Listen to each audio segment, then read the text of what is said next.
Agora, Senise, a gente vai chamar um outro convidado, que é o Renato. Então, a gente vai pedir aí para você ficar com a gente também nesse papo. E, Renato, o número de mortos em Gaza já passa de 100. As forças de defesa de Israel iniciam nova ofensiva no país. E para entender as implicações desse embate, queria que você explicasse um pouquinho mais para a gente, já que você é professor de Relações Internacionais da USP e pesquisador sênior da Universidade da Tel Aviv. Muito bom dia. Muito Samuel, bom dia a perdão. Todos. Meu nome é Samuel Feldberg, não, Renato, deve ter havido alguma confusão aí. Realmente, depois de 5 dias de violência, talvez o ponto mais importante que tenha que ser avaliado é para onde esse conflito vai. Realmente não houve incursão de tropas terrestres israelenses na faixa de Gaza. Há uma preocupação muito grande do lado israelense com possíveis consequências de uma intervenção terrestre que levaria, então, o conflito para um outro nível. Mas é importante lembrar em relação à atuação de países da região e do Conselho de Segurança que essa etapa do conflito começa com o lançamento de uma salva de mísseis do Hamas contra o território israelense, inclusive contra a região de Jerusalém, que é algo que não tinha acontecido desde 2014. Então, a responsabilidade pelo início desse evento de violência está certamente do lado do Hamas, e quando o Conselho de Segurança se reúne, deveria condenar o Hamas por ter lançado mísseis contra a população israelense e, obviamente, se há um número maior de mortos entre os palestinos do que entre os israelenses, não é porque os israelenses estão usando um nível maior de violência ou porque é o lado mais forte desse conflito, que é algo que todos nós sabemos, mas porque o Hamas lança os mísseis dos centros urbanos onde vive a população civil palestina, enquanto que os israelenses fazem todo o possível para proteger a sua população civil. É essa diferença na abordagem em relação à população que é governada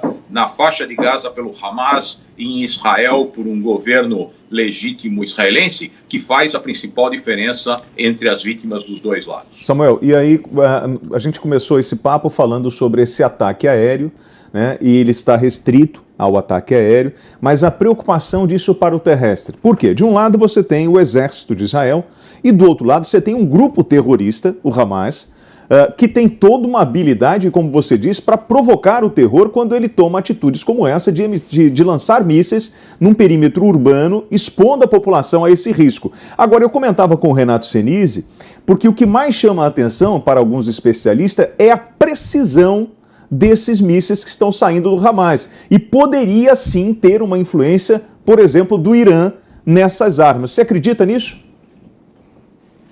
Sem dúvida nenhuma. O Hamas, desde 2014, vem melhorando a sua capacidade tecnológica e o número de mísseis abatidos pelo Domo de Ferro demonstra como melhorou a qualidade e a precisão desses mísseis nos últimos eventos anteriores a essa onda de violência.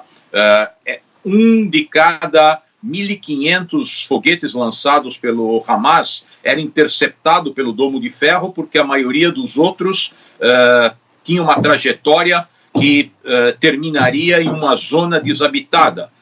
Nesse momento, já há o lançamento de um míssil do Domo de Ferro contra 150 mísseis do Hamas, porque a probabilidade desses mísseis atingirem áreas urbanas aumentou muito, e inclusive, como o Domo de Ferro tem uma precisão de 90%, alguns desses mísseis efetivamente conseguiram atingir áreas urbanas em Israel e matar civis israelenses. Não há dúvida nenhuma que o Irã vem se engajando na melhoria da qualidade dos mísseis do Hamas, assim como vem fazendo no Líbano com o Hezbollah. E, obviamente, os israelenses têm que tomar em algum momento a decisão de entrar na faixa de Gaza com tropas terrestres, se não for possível conter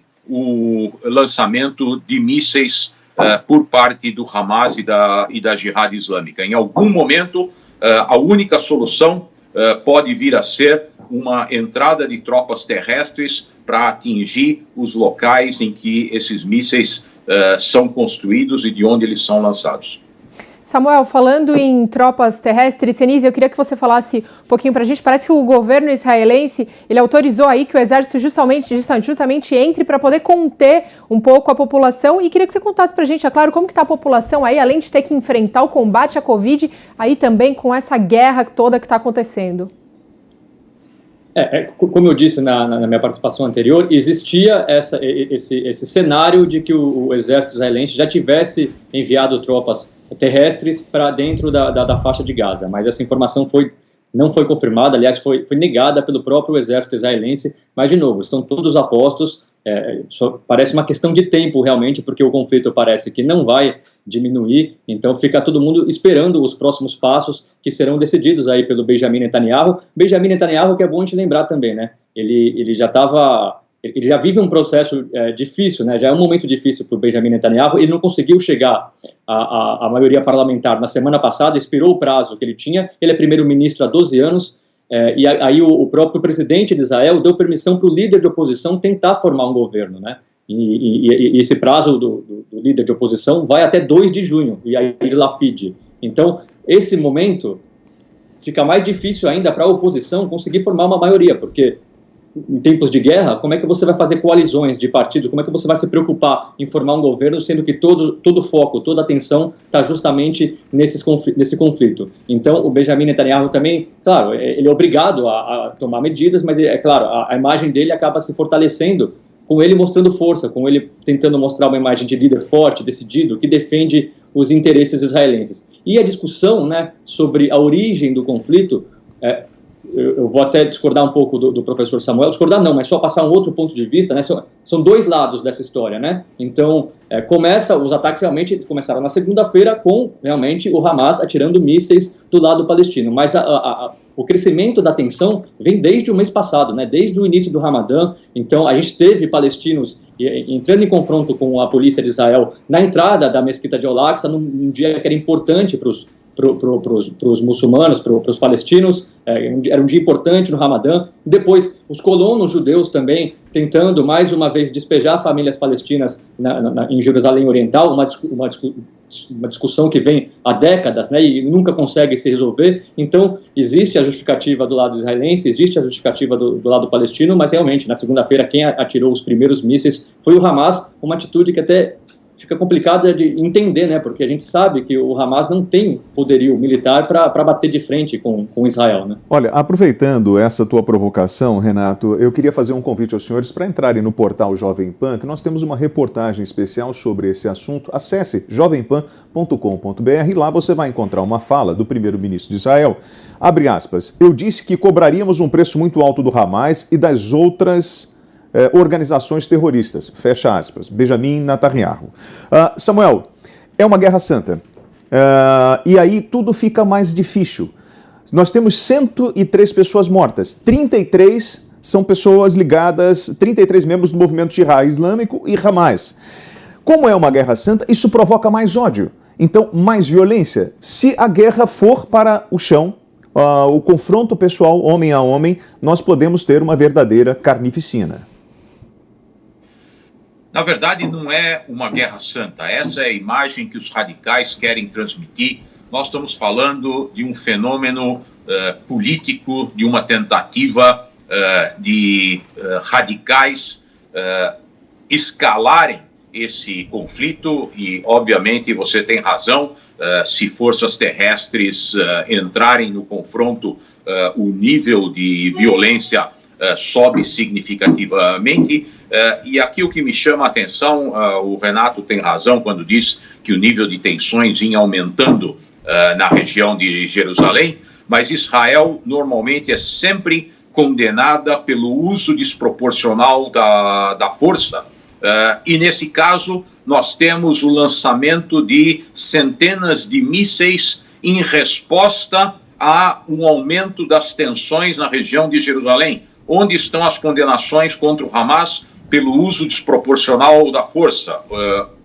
Por que não houve um movimento de forças diplomáticas para exercer, eventualmente, pressão sobre os dois lados para diminuírem o nível de tensões em Jerusalém? Agora, eu acho que é importante o público entender, essa não é uma guerra santa, essa não é uma guerra em função de valores religiosos, é uma luta política em que o Hamas tenta se posicionar em relação à autoridade palestina no momento em que as eleições palestinas foram canceladas e o Hamas se apresenta como o defensor da causa palestina e dos locais sagrados para os muçulmanos em Jerusalém, utilizando esse elemento como um instrumento para se posicionar na arena palestina. Não é uma guerra santa e provavelmente não vai se tornar uma guerra santa, a não ser que países como o Irã e grupos extremistas islâmicos como o Hamas e a Jihad Islâmica queiram apresentar o conflito sob essa ótica. Agora, Senise, gostaria que você desse uma explanação para a gente de quais podem ser as consequências aí se não houvesse cessar-fogo o quanto antes. O próprio Tribunal Internacional, né, ele já avisou que continua fazendo investigação para possíveis crimes de guerra, né? Mas o Tribunal Penal Internacional não conta com a cooperação de Israel. Israel não faz parte, não é um país membro, porque acusa justamente o escritório de ser antissemita. Como o professor Samuel disse, geralmente as decisões do tribunal são a favor dos palestinos, não a favor dos israelenses. Por isso, o tribunal não conta com a cooperação de Israel, mas já avisou, de novo, continua investigando todos os casos para ver se existe algum crime de guerra. E a tensão acaba se espalhando por toda a região, né?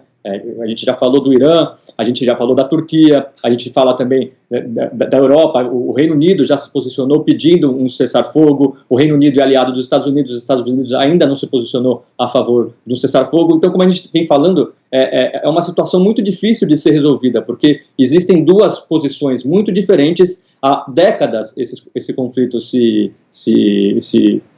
esse conflito acontece e nunca consegue chegar a um consenso. Então, perfeito. É difícil imaginar o que pode acontecer a partir de hoje. Muito obrigada, Senise. Muito obrigada, professor Samuel Feldberg. Obrigado pela participação dos dois. Tenham um ótimo final de semana.